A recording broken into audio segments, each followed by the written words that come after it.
तुम तप्त मानस शांत हूँ, उनके गुणों के गान में हे वर्धमान महान जिन विचरे हमारे ध्यान में। समय सार परमागम की चौदहवीं गाथा आरंभ की है। तिथि का अब आरंभ करते हैं। एक बात आप ध्यान रखें, कल तक की जो चर्चा हुई है उसमें अवध स्पष्ट बोल से परद्रव्यों से भिन्नता सिद्ध की, और भिन्नता का अर्थ ये होता है कि एकत्व, ममत्व, कर्तृत्व और भोक्तृत्व चारों प्रकार के संबंध तोड़े। ये माने कि किसी भी प्रकार का संबंध नहीं है तो समझो कि आपने भिन्न जाना। आप जानते तो ऐसा हो कि ये भिन्न है, लेकिन इसका कर्ता तो मैं ही हूँ, इसका भोक्ता तो मैं ही हूँ, आखिर मालिक तो मैं ही हूँ, तो ऐसे नहीं चलेगा। मतलब ये चारों चीज़ें छोड़े तो उसका अर्थ है कि हमने इससे भिन्न जाना। अब अनन्य वाले बोल में असमान जाति द्रव्य पर्यायों को अलग किया।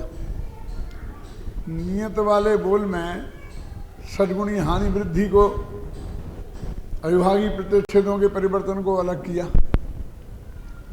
असंयुक्त बोल में मोह राग देश भावादियों को अलग किया, और अविशेष बोल में गुणभेद और प्रदेश भेद को अलग किया। अब ये पांच पांच विशेषण दिए, लेकिन एक भी विशेषण में निर्मल पर्यायों से भिन्न ये बात नहीं की। सिर्फ ध्यान दिला रहा हूँ आपको। जिस दृष्टि के विषय में निर्मल पर्याय शामिल हैं कि नहीं हैं वो फिर बाद की बात आएगी जब चर्चा करेंगे, ख्याल में है ना। लेकिन यहाँ कम से कम उसकी और समय सार के बहुत बड़े हिस्से में ये बात है। जो वरुणादि अनुरागादि तैने जब भाव को न्यारा किया, निर्मल पर्याय की बात नहीं है। फिर वर्णाद्या वा राग मोहा दयो वा सर्वे भावा भिन्न ये वास्य पुंसा, इसमें भी वर्णादि और रागादि से भिन्न बताया। 47 शक्तियों में कदम कदम पर गुरुदेव श्री फरमाते हैं कि यहाँ निर्मल पर्याय ने शामिल करी ने बात है ना।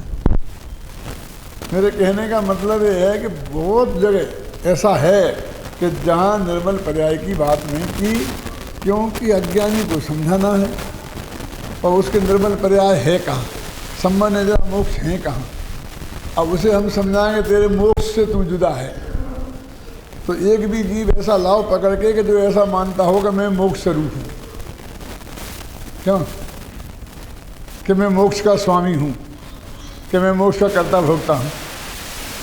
ऐसे निर्जरा और संवर के बारे में है। हाँ, स्त्री पुत्र आदि में आश्रम में राग आदि का कर्ता बनता है। मैंने ऐसा सुराग किया, मैंने ऐसा पुण्यबंध किया, मैंने ये किया, इनके कर्ता भोक्ता बनते हैं, ख्याल में है ना। लेकिन उसके कोई कर्ता भोक्ता बनता ही नहीं है। तो आचार्य कहते हैं मुफ्त की मेहनत क्यों करें, पहले ये समझाएं कि केवल ज्ञान तेरे में है, और फिर समझाएं कि तू केवल ज्ञान तू नहीं है,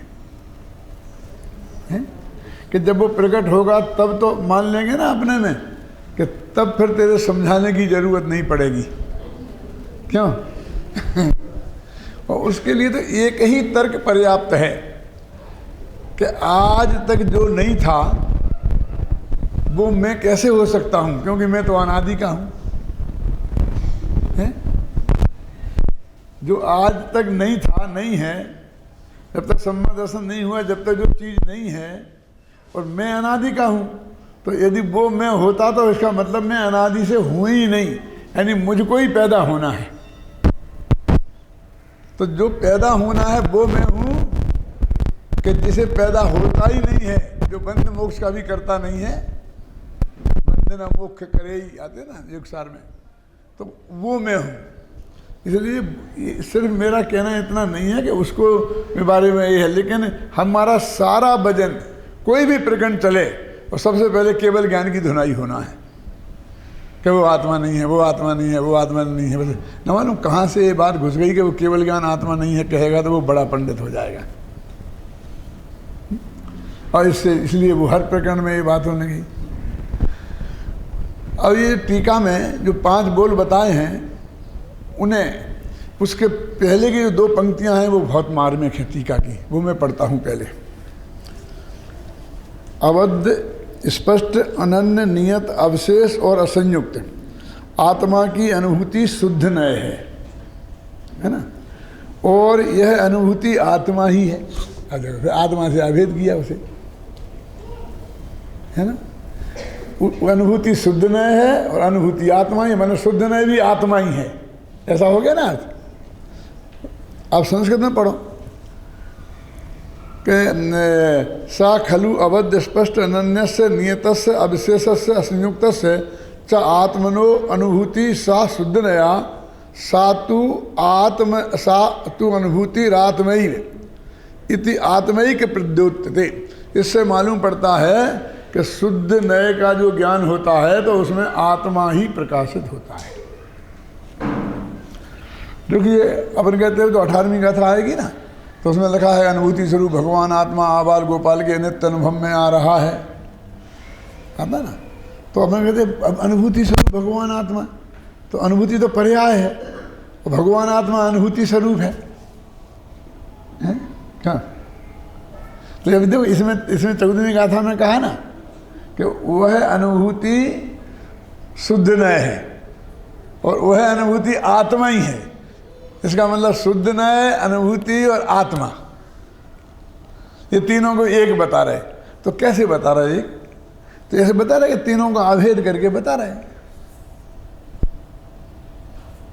यानी अनुभूति को अलग रखें और आत्मा को अलग रखें तो भेद हो जाएगा ना। शुद्ध नय तो नय का भेद है, और नय तो निश्चित रूप से पर्याय ही होती है, क्यों। लेकिन उसे यहाँ अभेद मतलब आत्मा के साथ कहते वो आत्मा ही है, तो वो कहते शुद्ध नय। ये कलश में क्या कहा था 10वें में, प्रकाशयन शुद्ध नयोभिधेति, कि उसको प्रकाशित करता हुआ शुद्ध नय उदय को प्राप्त होता है। तो शुद्ध नय उदय को प्राप्त होता है कि आत्मा उदय को प्राप्त होता है, क्या समझे ना। कहले उसी को आत्मा उदय को प्राप्त होता कहते हैं, और उसी को शुद्ध नय उदय को प्राप्त होता कहते हैं, और उसी को अनुभूति उदय को प्राप्त होती कहते हैं। उदय जो शब्द का प्रयोग है, शायद मैंने पहले दिन इसकी बात कही थी कुछ। उदय क्यों लिखा है यहाँ पर? मोक्ष मार्ग प्रकाशक में लिखा, अब यह मोक्ष मार्ग प्रकाशक नामक शास्त्र का उदय होता है, क्यों। एक तो कर्तृत्व बुद्धि का निषेध है कि मैं इसे करता हूँ, मैं बनाता हूँ, ऐसा कुछ नहीं कहना चाहते हैं। ये तो अपने आप उदित हो रहा है, सूरज उगता है ना जैसे।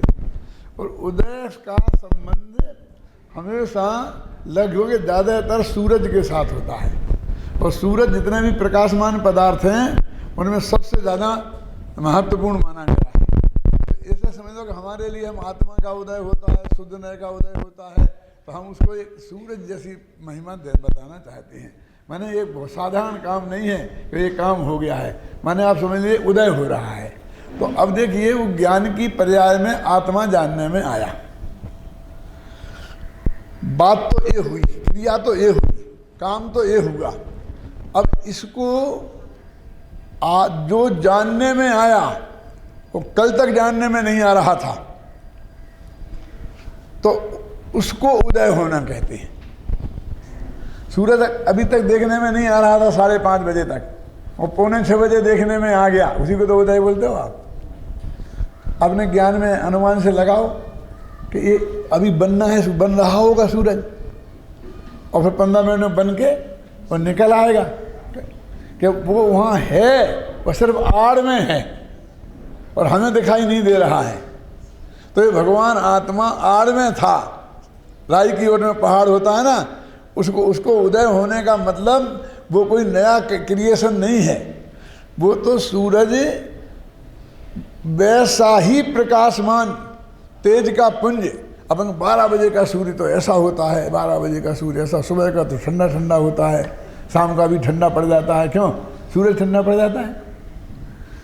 वो सूरज तो 24 घंटे 12 महीने बिल्कुल एक सा ही प्रतापवंत है, तेरे पर सीधी किरणें पड़ती हैं तो तुझे बहुत गर्म और बहुत तेज दिखता है, और वो किरणें तेरे पर आड़ी आती हैं तो उनका जोर कम हो जाता है। तो ये तो तेरे दिखने की बात है, क्यों? वो लाल थोड़ी हो गया। आप सनसेट देखने के लिए जाते हैं ना आबू, और वहाँ पर लोग बहुत से मूर्ख खड़े रहते हैं पर उसके किनारे और देखते अभी सेट हो रहा है, देखो देखो देखो देखो देखो देखो, क्यों? वो तो 12 बजे जैसा ही सूरज था ना, ऐसा भगवान आत्मा तो अनादि अनंत एक सा है। अब तेरी ज्ञान पर्याय के जानने में आया तो उसे आत्मा जानने में आया तो आत्मा का उदय हुआ कहते हैं। और चूंकि सूरज तो वैसा ही था, वो ज्ञान पर्याय नई पैदा हुई, इसलिए कहते हैं शुद्ध नए उदय को प्राप्त हुआ। काम एक ही हुआ है, काम दो नहीं हुए।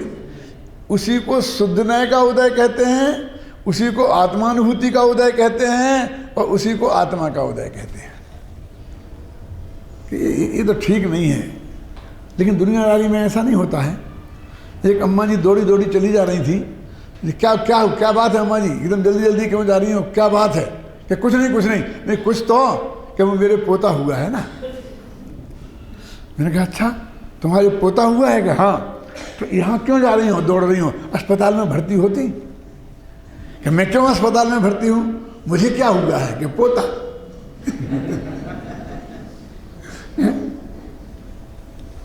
समझे? माँ के बेटा, क्यों दादी के पोता, अलग अलग होते होंगे। वो तो एक ही हुआ है बच्चा, और वो हमेशा माँ के ही होता है और किसी के नहीं होता है। समझे?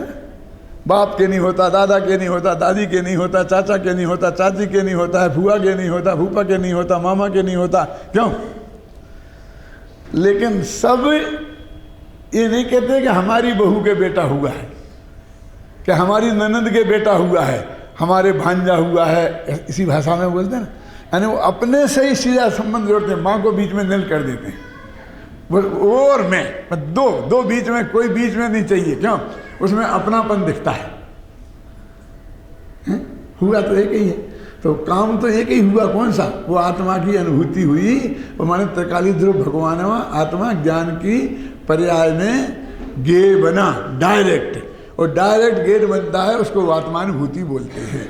और ज्ञान की पर्याय को शुद्ध नए बोलते हैं। अब अकेले ज्ञान गुण की पर्याय हो तो उसे शुद्ध नए बोलते हैं, और उसमें अनंत गुण की पर्याय शामिल कर लो तो उसे अनुभूति बोलते हैं। शुद्ध नए और अनुभूति में क्या फर्क है? समझे? समझे ना? तो उसमें सुख गुण भी शामिल हो गया अनुभूति में। अतीन्द्रिय आता ना, अतीन्द्रिय आनंद का रोमांच हो आता है, देह होता है। और सोनगढ़ में लिखा था ना स्वाध्याय भवन में, सर्वगुणांश संकित।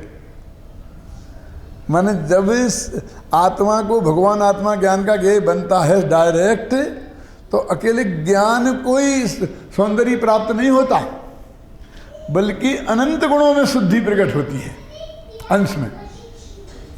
और जो गुण शुद्ध ही पड़े हैं अनादि से, उनमें क्या होना, वो एक अलग बात है। लेकिन मेरे कहने का मतलब पूरा आत्मा शुद्ध होता है। अकेले श्रद्धा गुण सम्यक दृष्टि नहीं होता। जब श्रद्धा गुण में सम्यक दर्शन पर्याय प्रकट होती है तो पूरा आत्मा सम्यक दृष्टि होता है। समझ में आया कि नहीं आया? पूरा आत्मा मैंने अनंत गुणों का पिंड, असंख्य प्रदेशों का पिंड, कुछ प्रदेश विदेशों में होता होगा सम्यक दर्शन। सम्यक दर्शन के बारे में शायद मैंने पहले भी कहा, लेकिन फिर एक दफे याद दिलाता हूँ। अनुभूति का नाम सम्यक दर्शन नहीं है। एक आध जगह मिल जाएगा लिखित, तो चिंता नहीं करना, उसकी अपेक्षा अलग होगी। क्योंकि सम्यक दर्शन अकेले श्रद्धा गुण की पर्याय है, शुद्ध नए अकेले ज्ञान गुण की पर्याय है, और अनुभूति पूरी आत्मा की पर्याय है, अनंत गुणों की पर्याय है। और ये अलग अलग है। इसका प्रमाण ये है कि जब सम्यक दर्शन की उत्पत्ति होती है तब आत्मानुभूति के काल में ही होती है। दोनों एक साथ पैदा होते हैं, लेकिन आत्मानुभूति छूट जाती है और सम्यक दर्शन कायम रहता है। क्यों? जब बच्चा पैदा होगा तो माँ से ही होगा, और माँ का उस वक्त रहना, जिंदा रहना बहुत जरूरी है। लेकिन फिर वो बच्चा पैदा हो गया, उस बच्चे को रहने के लिए माँ की जरूरत नहीं है। रहे तो बहुत अच्छी बात है, यदि वो कदाचित किसी कारण से उसकी मृत्यु भी हो जाए तो भी उस बच्चे की सत्ता पर कोई फर्क नहीं आएगा, उसका अस्तित्व रहेगा कि नहीं रहेगा। सम्यक दर्शन वो बेटा है कि वो अनुभूति रूपी माँ खत्म हो जाती है तो भी सम्यक दर्शन कायम रहता है। इससे मालूम पड़ता है कि सम्यक दर्शन दूसरी चीज़ है और आत्मानुभूति जुदी चीज़ है। अब दोनों की उत्पत्ति एक साथ होती है। अब एक बात और आगे चलो कि फिर यदि सम्यक दर्शन आत्मानुभूति आत्मा नहीं है तो जो ज्ञान ने आत्मा को जाना तो उसको ही हम आत्मानुभूति कहते हैं। तो शुद्ध, तो वो तो ज्ञान गुण की पर्याय है, उसे हम शुद्ध नहीं कहेंगे तो सम्यक ज्ञान कहेंगे। तो सम्यक दर्शन क्या चीज है जो उस वक्त पैदा हो गई और बाद में रह गई और अनुभूति चली गई? क्या? तो वो ये कहते हैं कि अनादिकाल से आज तक अपने वो परम शुद्ध निश्चय नय का विषयभूत जो आत्मा बताया था ना, कल परसों 4 नए बताए थे निश्चय नय की भेद, उनमें ये बात बताई थी। वो उसके अलावा जगत के जितने भी पदार्थ हैं, चाहे वो परद्रव्य हों, परद्रव्य के गुण हों, परद्रव्य की पर्याय हों, अपनी पर्याय हों, अपनी विकारी पर्याय हों, अपनी निर्मल पर्याय हों, या गुण भेद हो चाहे प्रदेश भेद हो, इनमें किसी में अपनापन होने का नाम मिथ्या दर्शन है। बस मिथ्या दर्शन की असली परिभाषा ये है। वो भूत प्रेत मंत्र को पूज रहे हैं, गणेश जी के मंदिर जा रहे हैं तो सब वो मिथ्या दर्शन हो गया। ये तो बहुत ही स्थूल मिथ्या दर्शन है, ये समय सार वाला मिथ्या दर्शन नहीं है। गुरुदेव की भाषा में कहूँ तो ऐसा तो जो अनंत बार छोड़ा लेकिन कहीं कुछ हुआ नहीं। बहुत बड़ी कुसंगति से बच गए आप, ये बहुत बढ़िया बात है, ये नहीं कहता हूँ मैं, लेकिन उसे सम्यक दर्शन हो गया ऐसा नहीं है। जो मिथ्यात्व को हम छोड़ दें और उसके बाद सम्यक दर्शन नहीं हो, वो कैसा मिथ्यात्व होगा? और हमने उसके छोड़े का क्या मतलब होगा? सम्यक दर्शन होना चाहिए ना। तो वो जो सारा जगत है अपने आत्मा को छोड़कर, उसमें जो अपनापन था आज तक, उसका नाम था मिथ्या दर्शन। और अब वो अपनापन अपने उस त्रिकाली ध्रुव में हो गया, ख्याल में है ना? बस इसका नाम है सम्यक दर्शन। अब वो आत्मानुभूति के बिना क्यों नहीं होता? क्योंकि उसकी एक शर्त है कि वो ज्ञान गुण डायरेक्ट खुद देखे बिना किसी दूसरे के सहयोग के। शास्त्र में पढ़कर देखा, गुरु के मुख से सुन के देखा, ये सब नहीं चलेगा, तो ही वो श्रद्धा गुण पलटती है। इसीलिए बहुत बढ़िया उदाहरण ऐसा है कि अदालत में किसी ने किसी की हत्या की तो उसके लिए चश्मदीद गवाह बुलाते हैं और उसके आधार पर सारा निर्णय होता है। क्यों? यदि गांधी जी को नाथूराम गोडसे ने मारा था, इस बारे में विश्व के 6.5 अरब आदमी हैं, एक को भी शंका है? बोलो, सब जानते हैं कि नहीं जानते इसको? अखबारों के पेज रंगे गए थे कि नहीं?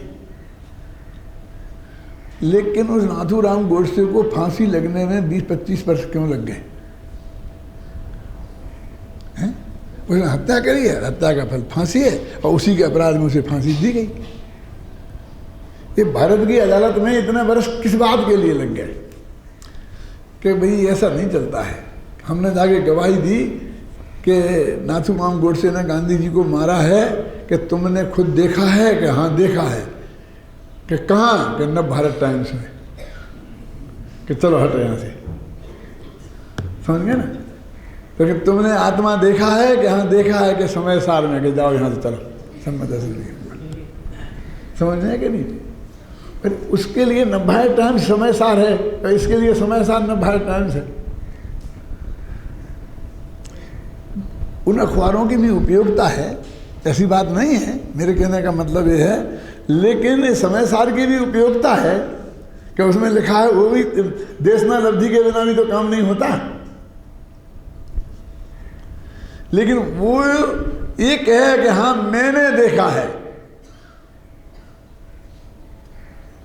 वो एक है कि मेरे पिताजी ने देखा है। तो अगर पिताजी को अदालत में हाजिर करो, उनकी गवाही होगी, तुम्हारी नहीं होगी। उनने मेरे से कहा ना, उन्हीं के हिसाब से मैं तुमसे कह रहा हूं कि नहीं, ये नहीं चले। अदालत इनडायरेक्ट काम नहीं करती है। क्या जो ये कहे कि मैंने देखा है, उससे हम बात करेंगे। तो कहा साहब वो तो इस हालत में नहीं है कि अदालत में आ सकें, बेड रेस्ट पर हैं, तो कोई बात नहीं है, अदालत उनके घर जाएगी। क्या? लेकिन वो खुद पूछेगी, पुलिस वाले पूछे आवे, तुम्हारा मुंशी पूछे आवे, क्यों? नहीं, कोई नहीं। वो मजिस्ट्रेट कहेगा कि मैं पूछूंगा और मैं अपने कान से सुनूंगा, फिर मैं डिसीजन करूंगा। क्या?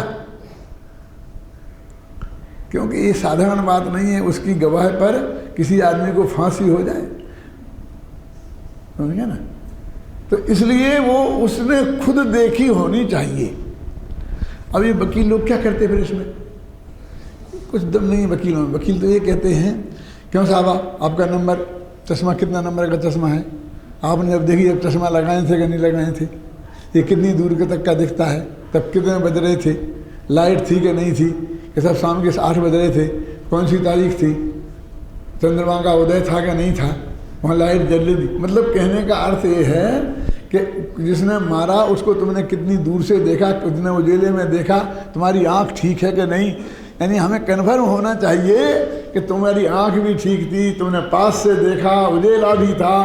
क्योंकि तुमने किसी को देख करके ऊपर से कि जैसे सूट पैंट पहना था, और वैसे देख करके वैसा सूट पैंट वाले के विरुद्ध गवाही दे दो कि इसने मारा है। माने वो कन्फर्म होना चाहता है, समझ गए ना? श्रद्धा गुण भी उस मजिस्ट्रेट से कम नहीं है। वो मजिस्ट्रेट बहुत बड़ा संकालू होता है। पुलिस शक के आधार पर गिरफ्तार करती है। पुलिस के पास ऐसा अधिकार है गवर्नमेंट की तरफ से कि तुम्हें किसी पे शक हो जाए कि इसने हत्या की, तो वो उसे गिरफ्तार कर सकती है, और उसी शक के आधार पर मजिस्ट्रेट उसको बरी कर देता है। देखो, कहता है भाई बात तो ठीक लगती है, लेकिन तो भी अभी एकदम पक्की बात नहीं हुई, इसमें शक की गुंजाइश है, तो उसका लाभ उसको मिलता है। किसको? अपराधी को। तो एक श्रद्धा गुण कहता है कि ज्ञान गुण से बोलो भाई साहब तुमने देखा कि समय सारा ने देखा कि नहीं चला, कि कुंड कुंड से सुना के, पूज्य गुरुदेव श्री से सुना के नहीं चलेगा। क्या बात करते हो, गुरुदेव श्री का नहीं चलेगा? अब आज कही तो कही, अब दोबारा इस गद्दी पे नहीं बैठना, नहीं इस गद्दी पे बैठ नहीं सकोगे। देखिए हमने कहा था, महावीर ने कहा दिव्य ध्वनि में, तो वो नहीं चलेगा, तो तुम्हें कोई ऐतराज नहीं हुआ था क्यों? तो गुरुदेव का कहा तो ऐतराज हो गया। अरे भाई कोई गुरुदेव और महावीर की बात थोड़ी है, वो तो कोई भी परद्रव्य, समझे ना, वो नहीं चलेगा। तुमने खुद देखा है कि नहीं, इसलिए वो अनुभूति के काल में सम्यक दर्शन की उत्पत्ति होती। श्रद्धा गुण पलटता है, जिन पर पदार्थों में उसने एकत्व स्थापित कर रखा था, उनको छोड़कर अपने आत्मा में एकत्व स्थापित कर लेता है। और एकत्व स्थापित हो गया तो भले ही ज्ञान तो सुपर प्रकाशक है, श्रद्धा सुपर प्रकाशक नहीं है। दर्शन गुण है, श्रद्धा गुण सुपर प्रकाशक नहीं है, समझे ना? तो विज्ञान तो फिर बाहर में उपयोग चला जाएगा, धंधे पानी में भी जा सकता है, और लड़ाई में भी जा सकता है। भरत चक्रवर्ती हो तो लड़ाई में जा सकता है क्या नहीं? और शादी विवाह में भी जा सकता है, धंधे पानी में भी जा सकता है। तो वो सम्यक दर्शन कायम रहा कि नहीं रहा? तो सम्यक दर्शन कब तक कायम है? जब तक उस त्रिकाली ध्रुव भगवान आत्मा में हमारा अपनापन स्थापित है, तब तक सम्यक दर्शन कायम है। दुनिया की कोई ताकत उसे तोड़ नहीं सकती। ज्ञान गुण के बारे में भी मैं थोड़ी बात बताना चाहता हूँ। ज्ञान गुण भले ही सुपर प्रकाशक है, लेकिन ऐसा नहीं है सुपर प्रकाशक का अर्थ है कि कभी अपने को जानता है और कभी पर को। क्यों? वो जो भाषा ऐसी आती है ना कि जब द्रव्यार्थ नहीं की आँख खोले और पदार्थ नहीं की आँख बंद रखे, और पदार्थ नहीं की आँख खोले, तो ये जब नहीं है। भले जब लिखा हो तो घबराना नहीं। वो एक ही समय में दो नए लगते हैं भाई जी। उसी समय उस दृष्टि से देखने पर ऐसा है और इस दृष्टि से देखने पर ऐसा है। माने वो अलग अलग समय पे, इसका मतलब वो आत्मा बदलता रहता है। तो ये जब ज्ञान गुण पर को जानने का काम करता है, उपयोग बाहर रहता है, उस समय भी ज्ञान गुण की प्रगट पर्याय में, मैं लब्धि शब्द का प्रयोग जानबूझ के नहीं कर रहा हूँ, क्योंकि फिर आप उसको जरा 2 नंबर की समझ लेते हैं। तो ज्ञान गुण की प्रगट पर्याय में 24 घंटे सम्यक दृष्टि को ये पता रहता है, ज्ञान में प्रकट रूप से ज्ञात रहता है कि ये मैं हूँ और ये मैं नहीं हूँ। क्या श्रद्धा गुण तो ये मैं हूँ बस इतना ही, ये मैं नहीं हूँ ये काम उसका नहीं है, क्योंकि वो पर के बारे में नहीं कुछ नहीं पूछ रहा, ये मैं हूँ। और ज्ञान गुण ये मैं हूँ और ये मैं नहीं हूँ, तो समझ लो सम्यक ज्ञान कायम है। अब लड़ाई लड़ रहा है, 96,000 शादियाँ कर रहा है, भरतेश वैभव पढ़ो तो पैरों के नीचे से जमीन खिसक जाए। क्या मैंने हिंदुस्तान में तो उसे कभी पढ़ा नहीं, लेकिन अमेरिका में गया तो वो प्रकाश छावड़ा था ना इंदौर वाला, उसके घर में ठहरा था, उसके घर रखे थे वो, तो 7 दिन मुझे वहाँ ठहरना था, दिन भर तो मुझे काम कुछ नहीं था, तो मैंने 1000 पेज उसके वहाँ पढ़े 7 दिन में।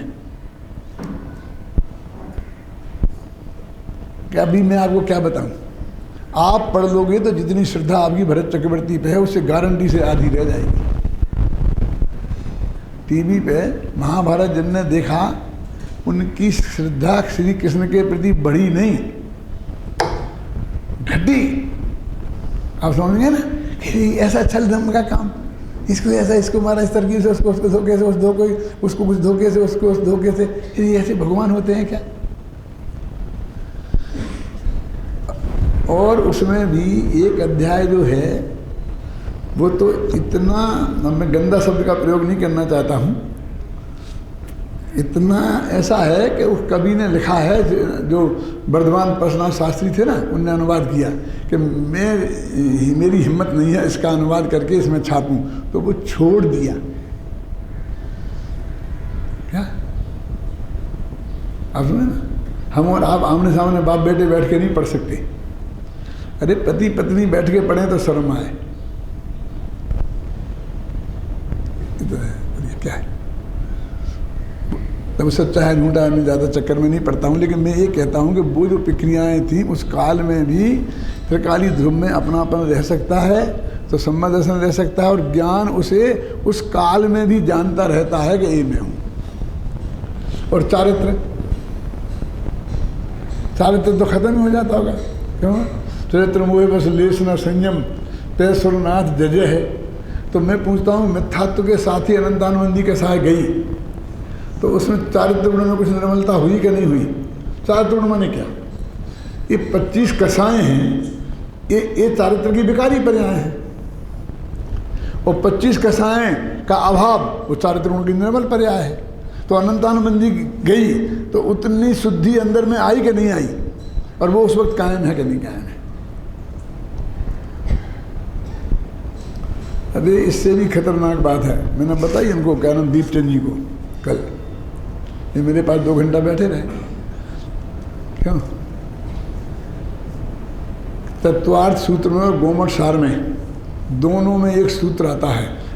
गोमठ सार में 2 गाथाएं हैं और तत्वार्थ सूत्र में एक सूत्र है, सम्यक दृष्टि श्रावक नंत वियोजक, है ना, और इनकी असंख्य गुण निर्जरा, कि सम्यक दृष्टि की असंख्यात गुणी निर्जरा होती है, फिर उसकी वृत्ति की, फिर अनुवृत्ति की, आगे 11 स्थान हैं। और टोडरमल जी ने गोमठ सार जो टीका लिखी उसमें एक प्रश्न किया कि सम्यक दृष्टि के किससे असंख्य गुणी निर्जरा है? उसके पहले तो निर्जरा होती ही नहीं। तो उसमें लिखा सम्यक के सन्मुख मिथ्या दृष्टि, जो भद्र मिथ्या दृष्टि, उससे, माने उसको भी होती है। नहीं होवे तो सम्यदर्शन होवे कैसे? अनंतानुबंधी का नाश होवे कैसे? सम्यदर्शन तो अनंतानुबंधी मिथ्यात्व के अभाव के होने के बाद होता है, तो पहले कुछ काम हुआ है कि नहीं? और गुरुदेव ने उसके लिखा तो उसका दृष्टि तो शुभराग से हुआ क्या? शुद्ध भाव तो वहाँ है नहीं कि नहीं, वो जो दृष्टि का जोर है उससे हुआ वो काम, ऐसा गुरुदेव श्री ने लिखा। तो अब असंख्यात गुणी नजरा हो रही।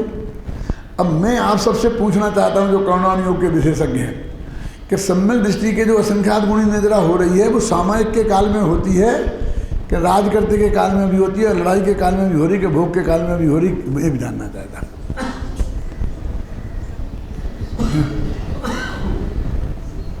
क्या समझ में आया? अरे वो तो समय समय हो रही, प्रति समय हो रही। अब पंचतत्व गुण स्थान वाले के उससे असंख्य गुणी, और कब? जब वो सामायिक करता होगा तब। हम तो ऐसे ही मानते हैं कि शुद्धोपयोग में जब होगा तब निद्रा होगी, और जब शुभोपयोग में आएगा तो उसमें उसे बंद हो जाने लग जाएगा। क्यों? अभी शुद्धोपयोग के काल में भी बंद होता है भाई साहब, और शुभोपयोग के काल में भी निद्रा होती। घबराना नहीं, पूरी बात समझ लेना। क्यों जी? जो शुभोपयोग के काल में मुनिराज उपदेश दे रहे हैं तो उनकी जो असंख्यात गुणी असंख्यात निर्गुणी निद्रा हो रही थी ना, सम्मत दृष्टि से और वृत्ति से। सम्मत दृष्टि सामायिक कर रहा है और मुनिराज उपदेश दे रहे, तो किसको ज़्यादा निद्रा है ना? तो इसका मतलब शुद्धोपयोग से कहाँ रहा उसका नियम? वो तो परिणति के हिसाब से हो गया, क्योंकि उनकी 3 कसाय के अभाव रूप निर्मल परिणति है। अब वो चारित्र है, अब वो कहाँ चलेगी? उपयोग में पर पदार्थ आ रहे हैं, चौथे में 5वें में ख्याल में आई ना। अब 5वें गुणस्थान वाला लड़ाई लड़ रहा है और चौथे गुणस्थान वाला सामायिक कर रहा है। अधिक निद्रा किसको है?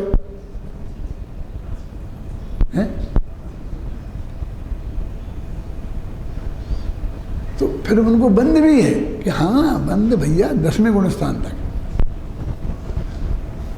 क्यों? कि जब तक राग है तब तक बंद होगा, तो जो राग नहीं है तब तक बंद नहीं होगा, और जो राग है तब तक बंद होगा। लेकिन वो तो लिखा है सम्मत दृष्टि के बंद होता ही नहीं है। वो तो जिस गुणस्थान में जितनी प्रकृतियों की बंद विच्छुत्ति हो गई उनका बंध नहीं होता, और उसी को वो कहते हैं बंध नहीं होता। क्यों? कि बाकी की तो उनको के गिनती नहीं है, उनमें कोई दम नहीं है, और इनमें बहुत दम था इस हिसाब से। समझ में आया कि नहीं है? आपने 1000 बोरी गेहूं के भर के स्टॉक किया, और वो चूहे बहुत हैं, रोजाना खाते हैं, कम से कम 2-4 किलो गेहूं रोजाना खा जाते हैं, आपके पास कोई उपाय नहीं है, तो आपका नुकसान हो रहा है ना। कितना गेहूं खा गए चूहे? जितने दाने खाए उतना नुकसान हुआ कि नहीं हुआ? कि पंडित जी हमें तो आज तक नुकसान हुआ नहीं, हमारी दानों पर निगाह ही नहीं है, हमारी तो बाजार भाव पे निगाह है, बाजार भाव दूना हो गया, हमें कोई नुकसान नहीं हुआ। लेकिन वस्तु स्वरूप की दृष्टि से देखें तो जितने दाने वो खा गए उतना नुकसान हुआ है। फायदा मादा का क्या कहा? फायदा तो नकली है, कल्पना का है, फायदा तो कल्पना का है, नकली है, भाव का। ख्याल में आई ना? वो वस्तु का नहीं है, और वो तो वस्तु की स्वरूप है। तो ये जो मुनिराज हैं, और अथवा चौथा गुणस्थान वाला 5वें वाले, तो वो शुद्धोपयोग सपक से नहीं चढ़ रहा है, और वहाँ जो राग का अंश है वो बंद का कारण है। उनसे जो बंद होता है, जितनी प्रकृतियों की बंद में छुट्टी नहीं, वही होता कि नहीं होता है। और अमृतचंद्र साहब वो तो करुणा नियोग का होगा, हमें तो करुणा नियोग तो है। अरे करुणा नियोग का नहीं है, अध्यात्म में सबसे बड़ा आध्यात्मिक कौन है मुझे बताओ? अरे कुंद से भी बड़ा आध्यात्मिक अमृतचंद्र है, और उनने पुरुषार्थ सिद्धि उपाय में लिखा, एनांशेन सुदृष्टि तेनांशेन बंधनम नास्ति, और एनांशेन तु रागः तेनांशेन बंधनम भवति, एनांशेन सम्यक ज्ञानम तेनांशेन बंधनम नास्ति, और एनांशेन तु रागः तेनांशम बंधनम भवति, एनांशेन चरित्रम तेनांशेन बंधनम नास्ति, और एनांशेन तु रागः तेनांशेन बंधनम भवति। कोई रास्ते नहीं जाता। तो जो ये कहते हैं यहाँ होता वहाँ नहीं होता, तो करना नहीं हो तो कांटे पे तौल के बता देता है। और अध्यात्म तो मुख्यता से अरे उसका हुआ तो नहीं हुआ, उसके काय की गिनती नहीं है, उसकी क्या कीमत है, काय का क्या हुआ, कोई फर्क नहीं पड़ता है, हमें कोई फर्क नहीं पड़ता है। क्या 10-20 रुपये चले गए तो चले गए, हमें कोई फर्क नहीं पड़ता है। ये फर्क नहीं पड़ने वाली बात है,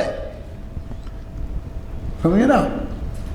जब उसकी हम बारीकी में जाएंगे तो बराबर गुणस्थान परिणति के हिसाब से बंध का और अबंध का नियम है। उपयोग से थोड़ा बहुत फर्क पड़ता है, आटे में नमक जैसा। क्यों पड़ता है? कि वो उपयोग से परिणति शुद्ध होती है। और उपयोग नहीं हो शुद्ध तो फिर परिणति शुद्ध होगी नहीं। वो तो होता ही है उपयोग, बीच में नहीं होगा सवाल नहीं है, फिर भी नहीं हो तो भी होगा, शुद्धि बढ़ेगी जगदीश भाई। तो कैसे बढ़ेगी फिर? तो वो ऐसे बढ़ेगी कि वो असंख्यात गुणी निर्जरा हो रही ना, तो अपन द्रव्य निर्जरा तो कर्म के परमाणु खेले, लेकिन भाव निर्जरा क्या है? शुद्धि की वृद्धि भाव निर्जरा है ना, तो असंख्य गुणी भाव निर्जरा हो रही माने शुद्धि की वृद्धि हो रही। तो असंख्य गुणी शुद्धि की वृद्धि उसके हो रही कि नहीं हो रही? और असंख्य गुणी निर्जरा हो रही, इसका मतलब शुद्धि की वृद्धि हो ही रही है। तो वो खाते पीते भी उसकी वो निरंतर आगे बढ़ रहा है मुक्ति के मार्ग में। और what is the proof? Bharat Chakravarti ऐसे नहीं कपड़े खोलते केवल ज्ञान हो गया। वो जो सहायक सम्य दृष्टि थे और निरंतर असंख्य गुणी नजरा चल रही थी, तो अंदर में जो कर्म का स्टॉक था वो सब खाली हो गया था। ख्याल में ना? अब तो वो ज़्यादा डिटेल में नहीं जाना चाहता हूँ मैं, नहीं तो ऐसा होता है कि जो सहायक सम्य दृष्टि को छोड़ दो, तो जो क्षयोप सम्य दृष्टि हैं तो उन जीवों के अंदर में मिथ्या तो अनंतानुबंधी पड़े हैं सत्ता में, ख्याल में ना? समझे ना? और अद्वैत सम्य दृष्टि हो गई और अंदर में मिथ्यात्व पड़ा है और अंदर अनंतानुबंधी कसाय पड़ी है। तो देखो तुमने आचार्य ने कह दिया पुडवी पिंड समाना, सत्ता में पड़ा हुआ कब तो पृथ्वी के ढेले के समान है, उसको कोई कुछ हमारा बिगाड़ता नहीं है। और बंधते वक्त भी कर्म बंध का कारण नहीं बनता है वो। अब उदय में आएगा तो उदय में नहीं आ रहा, क्या कौन कहता उदय में नहीं आ रहा? ये तो बहुत स्थूल कथन है कि उदय में नहीं आ रहा। तो कर्म की तो जितनी स्थिति बनी थी उतनी स्थिति वो का काल पूरा हुआ तो उदय में आए बिना रहेगा ही नहीं। दुनिया की कोई ताकत उसे रोक नहीं सकती। तो क्या होता है मालूम कि वो जो अनंतानुबंधी कसाय है ना, वो अप्रत्याख्याना वर्ण में बदल के वो उसके रूप में उदय आती है। फिर मुनि हो गए तो वो भी वहाँ अनंतानुबंधी है। तो अप्रत्याख्यान अनंतानुबंधी दोनों प्रत्याख्यान में बदल के उदय में आती है। अब सुने ना, अभी वो उदय में आई तो फल तो दिया नहीं क्योंकि अप्रत्याख्याना वर्ण बन गई और अंदर से स्टॉक तो निल हो ही गया ना। अंदर से वो उसका जो कर्म की प्रकृतियों का स्टॉक था वो तो कम हो ही गया ना, और जो अशुद्धि थी वो तो खिर ही गई ना, शुद्धि की वृद्धि हो गई। तो क्षयोपम सम्य दृष्टि फिर सीधा सहायक कैसे हो जाता है? जोड़ दूं सहायक जिसे बोलती थी बहन श्री, वो कैसे हो जाता है? क्योंकि वो धीरे धीरे धीरे वो काम चालू रहता है। वो ऐसा नहीं कि तुम ऐसा बैठेगा तब चालू रहेगा, वो तो 24 घंटे की प्रक्रिया है। इसलिए वो एक एक मिनट की घंटे का हिसाब मत लगाओ। अंदर से पर पदार्थों में से एकत्व मत टूट के त्रिकाली ध्रुव में एकत्व मत आए और समझ लो तुम ऐसे ऑटोमेटिक प्रक्रिया में चढ़ गए कि तुम्हारा उपयोग कहीं भी जाए तो अभी तुम्हारा काम निरंतर चालू है। हमारे पास 10 करोड़ रुपया है और हमने वो बैंक में जो भी मिले अधिक से अधिक 10 साल के लिए लगा दिए और जो भी अधिक से अधिक ब्याज उनका मिलता है, ख्याल में ही ना। अब वो पूंजी थी तो हमने सब बैंक में डाल के ब्याज पे लगा दी। अब काम तो कुछ रहा नहीं, अब रोजीना चिंता करने की ज़रूरत नहीं है। 10 साल की फिक्स डिपॉजिट कर दी, 10 साल के पहले उसमें कोई सोचने से कुछ होने वाला नहीं है रमेश जी। तो क्या करें? चलो अपन नौकरी कर लेते हैं। तो अपन 10,000 रुपये महीने की नौकरी करने लगे। आप समझे ना? आप अब एक दिन काम पे नहीं गए तो सेठ जी ने कहा पैसा काट लेंगे, तुमको 15 दिन की अवैतनिक छुट्टी मिलती है ना, बाकी के बाद में वेतन कटेगा। तो मैं हाँ मैं तो साहब ऑफिस जाऊँगा। क्यों? मुझे तो 300 रुपये का नुकसान हो जाएगा। 300 रुपये रोज़ मिलते हैं ना, तो 300 रुपये कट जाएंगे। अरे 300 रुपये का क्या सोचता है? तेरे वो अरबों मुझे लगे हैं बैंक में, उनसे लाखों रुपया का ब्याज आ रहा है। तो 300 कट जाए तो क्या फ़र्क है, मिल जाए तो क्या फ़र्क पड़ता है? बोलिए, क्यों करता है तू नौकरी? कि मैं तो समय काटने को करता हूँ, मुझे ज़रूरत तो नहीं है। क्यों? आप देखते कि नहीं देखते? वो जो लाभ हो रहा है वो इतना बड़ा है कि जिसमें 100-200 रुपये का नुकसान कुछ महत्व ही नहीं रखता है। लेकिन ये मूर्ख जीव ऐसा है कि उसी का गणगण लगाया करता है। तनख्वाह कट गई साहब, मेरी महीना भर की तनख्वाह कट गई, मेरे शिविर में आ जाओ जयपुर में। क्यों? क्या साहब हमारे 15 दिन की छुट्टी नहीं मिलती। भाई छुट्टी कौन कहता है नहीं मिलती है? वो अवेतन की मिलती है। क्यों? क्या बात करता है तू छुट्टी की बात करता है? अवेतन के वेतन कटेगा तो कट जाएगा, क्या कीमत है तेरे लिए उसकी, उस वेतन की? तो ये एक एक मिनट में का जो समय का उससे प्रभावित होता है, जबकि उससे 1000 गुनी लाख गुनी इनकम चालू है। तो एक एक समय का जो थोड़ा उपयोग थोड़ा इधर चला गया उधर चला गया तो घबराने लगता है, हाय राम मेरा तो ऐसा उपयोग खराब हो गया, ऐसा हो गया, ऐसा हो गया। अरे क्यों घबराता है? अंदर में श्रद्धा सही है तो वो खराब होने की कोई कीमत नहीं है, और अंदर में श्रद्धा खराब है तो अच्छे होने की कोई कीमत नहीं है। वो ऑटोमेटिक प्रक्रिया में इतनी तेज़ी से मोक्ष मार्ग आगे बढ़ता है कि उसकी कल्पना नहीं है। दीपचंद जी साहब, ये तुम्हारी क्रियाकांड में कुछ नहीं रखा है। और मेरी दिक्कत है, कुछ ज़्यादा बोल नहीं सकता हूँ। गुरुदेव की हिम्मत थी, वो बोलते थे, नहीं तो सब लोगों को बुरा लगने लगता है। लेकिन वस्तु स्वरूप है ये, हाथ में रखे हुए आंवले जैसी बात है। उस इनकम के सामने ये इनकम और हानि कुछ कीमत नहीं रखते हैं, समझे ना? कहते देखो साहब क्षयक समय दृष्टि हो जाएगा तो 4 भव में मोक्ष अवश्य चला जाएगा। कैसे चला जाएगा? अर्धपुद्गल पर, अरे अर्धपुद्गल परमात्मा की क्या बात करते हो तुम? वो तो जिसका छूट जाए उसकी बात है, तो मिथ्या दृष्टि की बात हुई। क्यों?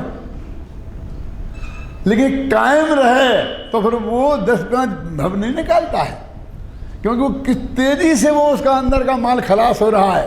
असंख्यात गुणी निजरा, कितनी तेजी से शुद्धि की वृद्धि हो रही है, तुझे अभी कल्पना नहीं है। एक दफे वस्तु का स्वरूप समझे, उसका चिंतन करे तो तुझे उसका आनंद जो है उसकी कल्पना तेरे को नहीं है। अभी इस जगत के आनंद की कल्पना है ना, अभी जो वस्तु के स्वरूप को समझने की, सोचने की, चिंतन की, ये का जो आनंद है वो उसके सामने कुछ आनंद नहीं है। ये वस्तु जब सर्व भगवान की वाणी में आया, समोसन में बैठ के जो बताया, जब वो हमें हाथ पर रखे हुए आंवले जैसा दिखाई दे, क्यों उसके आनंद की कोई आप कल्पना कर सकते हैं? कैसा वो है, कहाँ पंचम काल में जमाना है नहीं।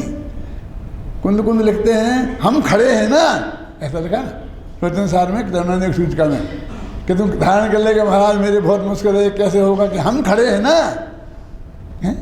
कितने जोरदार शब्दों में कहते हैं कि हम तेरे को खड़े हैं ना, तू क्यों चिंता करता है कि हम तुम्हारी क्या गारंटी है कि हमारी क्या? ये तो सर्वज्ञ की गारंटी है, वस्तु के स्वरूप की तरफ से गारंटी है। क्यों? ये वस्तु के स्वरूप श्रद्धा के ठीक होते ही गाड़ी इतनी तेजी से मुक्ति के मार्ग की तरफ बढ़ती है कि ये सब चीज़ें ऑटोमेटिक प्रक्रिया में आ जाती हैं। आए बिना रहेंगी नहीं होंगी तो मोक्ष होगा नहीं। नग्न दिगंबर दशा ख्याल में आई ना। लेकिन तुझे कोई करने की ज़रूरत नहीं, आ जाएंगी। अरे भरत चक्रवर्ती घर में ही बैठे रहेंगे तो मोक्ष कैसे होगा, केवल ज्ञान कैसे होगा? अरे जब केवल ज्ञान का काल आ जाएगा तो छूट जाएगा, धोती फिर जाएगी, कपड़ा हो जाएगा, अपने आप हो जाएगा। कोई घबरा मत कर, वो उसकी मैं प्रैक्टिस करूँगा, इसकी मैं प्रैक्टिस करूँगा। ये प्रैक्टिस करने से कुछ होने वाला नहीं है। ये मार्ग नहीं है, ये जड़ की क्रिया का अभिमान है। तो ये मिथ्यात्व है कि मैं देह को ठीक करूँगा, रीढ़ की हड्डी की ठीक करूँगा तो सामयिक बढ़िया होगी, मैं ऐसा करके बैठूँगा। ज्ञान के लिए क्या जो है, जिसकी कुबड़ निकली होगी तो उसे आत्मा का ध्यान होगा ही नहीं। क्यों? कुबड़ निकली होती है ना किसी की, तो नहीं होगी। ऐसी सीधी रीढ़ की हड्डी वाले के होता होगा तो उसके नहीं होगी। वो बहुत सावधानी का आसन बहुत अच्छा है, मेरा मतलब है ना। लेकिन वो बहुत गौण है, वो अंदर की जो चीज़ आएगी तो तू कैसा ही होगा। देखो जंगल में मुनिराज बैठे थे और उन्हें पूरा भव का बैरी आया और उठाकर आकाश में ऐसा उछाल दिया गेंद जैसा, और वो ऐसे चक्कर काटने लग गए। ख्याल में है ना मुनिराज। लेकिन बद्रवसन नारायण होता है तो उनका आसन भंग नहीं होता है। खड़े होंगे तो खड़े ऐसे ही कैसे रहेंगे, और पद्मासन में होंगे तो पद्मासन में रहेंगे, और खूब चक्कर काटेंगे। और वो वहीं केवल ज्ञान हो गया और फिर वहीं मोक्ष हो गया। ऐसे जीवों को क्या बोलते हैं? गगन सिद्धे दो नमा अर्घम नृपामती स्वाहा। ये आकाश से सिद्ध हुए, जल सिद्धेभ्यो थल सिद्धेभ्यो, ऐसा फेंक दिया समुद्र में और वो समुद्र में गिरा, एड़ा टेढ़ा गिरा क्या, तो वो जल सिद्धेभ्यो बोलते हैं। और ऐसे असंख्यात हैं, ऐसा नहीं कि एक दो की बात है जी, कोई जगह खाली नहीं है, खाली नहीं ना आपको। तो इस ऐसे जीव, तो वो सिद्ध सलाह में या तो भगवान ऐसे बैठे होंगे पद्मासन लगाकर, क्यों, और या खड़े होंगे, अरे नहीं कुछ ऐसे भी होंगे क्योंकि जब उनकी आकाश में जो स्थिति होगी देह की वो आत्मा के प्रदेश वैसे ही होंगे ना। वैसे तो केवल ज्ञान होने के बाद फिर वो बिल्कुल सुस्थित हो जाता है, वो मोक्ष तो फिर बाद में होगा ना, तो वो सुस्थित स्थिति में ही जाएगा, एड़े टेढ़े नहीं होंगे। लेकिन मेरे कहने का मतलब है देह की स्थिति कैसी हो तो अभी तेरा केवल ज्ञान उससे रुकने वाला नहीं है, संयोग के आधार नहीं है, स्वभाव के आधार पर है।